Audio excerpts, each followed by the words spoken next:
بدشگونی کیا ہے؟ کسی دن کو، کسی جگہ کو، کسی شخص کو منحوس خیال کرنا۔ بعض لوگ جانوروں کے بولنے سے بدشگونی لیتے ہیں کہ الو بول پڑا ہے تو یہ کام ہم نے نہیں کرنا، بلی نے راستہ کاٹ دیا ہے تو یہ کام ہم نے نہیں کرنا۔ اسی طرح بعض اشخاص کو منحوس خیال کیا جاتا ہے کہ بعض لوگ منحوس ہیں۔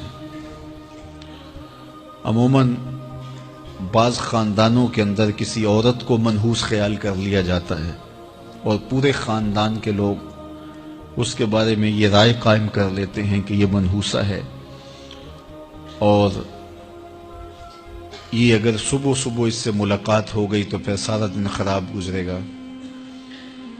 تو یہ ایک تصور ہے بدشگونی کا جو ہماری معاشرت کے اندر پایا جاتا ہے۔ جاہلیت کے زمانے میں یہ ساری چیزیں موجود تھیں۔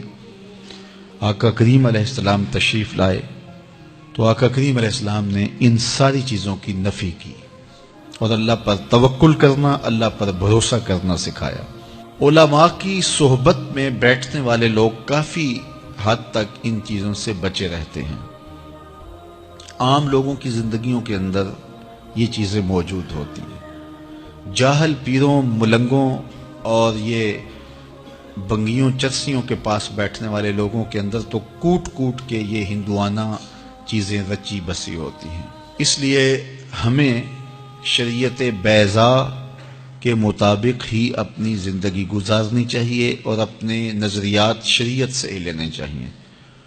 اہل علم کی صحبت میں بیٹھنے سے نور ملتا ہے اور حقیقی رستہ نصیب ہوتا ہے۔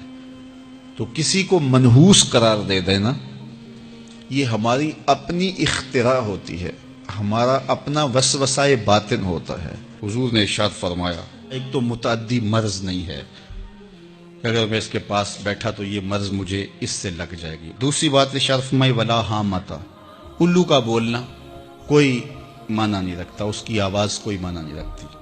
تیسری بات فرمائی اور نہ ہی ستاروں کی کوئی تاثیر ہے کہ فلاں ستارے کا یہ اثر ہے۔ اقبال کہتا ہے یہ ستارے میری قسمت پر کیسے اثر انداز ہوں گے جو خود افلاک میں زار و زبوں گھوم رہے ہیں۔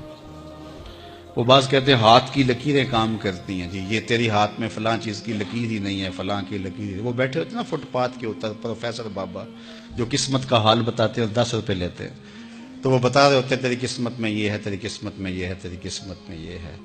وہ کسی نے کہا قسمت تو ان کی بھی ہوتی ہے جن کے ہاتھ بھی نہیں ہوتے۔ تو یہ لکیروں میں قسمت کو تلاش نہیں کیا جا سکتا۔ جب بچہ شکم مادر میں 120 دن کا ہوتا ہے، صحیح حدیث میں آتا ہے، فرشتہ اس کی عمر بھی لکھ جاتا ہے، اس کا رزق بھی لکھ جاتا ہے، اس کا شقی و سعید بھی ہونا لکھ جاتا ہے۔ لکھ دیا گیا، قلم اٹھا لیے گئے اور صحیفے خشک ہو گئے، اب کوئی نہیں لکھا جائے گا۔ تو جو شکم مادر میں لکھا گیا۔ اور چوتھی بات اللہ کے محبوب نے فرمایا کہ سفر کچھ نہیں ہے۔ یعنی کچھ لوگ کہتے ہیں یہ جو سفر کا مہینہ ہے یہ بہت ہی سخت مہینہ ہوتا ہے اور ان دنوں کے اندر سفر نہیں کرنا چاہیے، ان دنوں کے اندر شادی نہیں کرنی چاہیے، ان دنوں کے اندر اگر شادی کی جائے تو وہ شادی کامیاب نہیں ہوتی، اس لیے کہ یہ مہینہ منحوس ہے۔ میں آپ کو بتاتا ہوں کہ اس سفر کے مہینے میں سیدنا علی کی شادی حضرت سیدہ فاطمہ سے ہوئی ہے۔ بتاؤ اس سے کامیاب کوئی شادی ہو سکتی ہے؟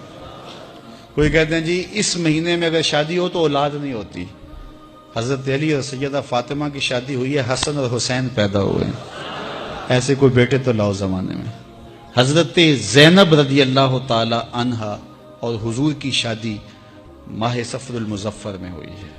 اس لیے ہمارے علماء اس کو خالی سفر کا مہینہ بولنے کے بجائے صفر الخیر یا صفر المظفر کے نام سے پکارتے ہیں، یعنی کامیابی کا مہینہ، خیر کا مہینہ۔ تو یہ محض لوگوں کی اختراعات ہیں۔ تو جس طرح باقی مہینوں میں شادی کرنے میں کوئی حرج نہیں، تو سفر کے مہینے میں بھی شادی کرنے میں کوئی حرج نہیں۔ آقا کریم نے فرمایا یہ بدشگونی لینا یہ شرک ہے، اللہ کے توکل کے منافی بات ہے۔ اس لیے جاہل لوگوں کا کام ہے کہ لوگوں کو اوہام میں وسوسوں میں مبتلا رکھیں، ضعیف الاعتقادی قائم رہے تاکہ کچھ لوگوں کا کام چلتا رہے۔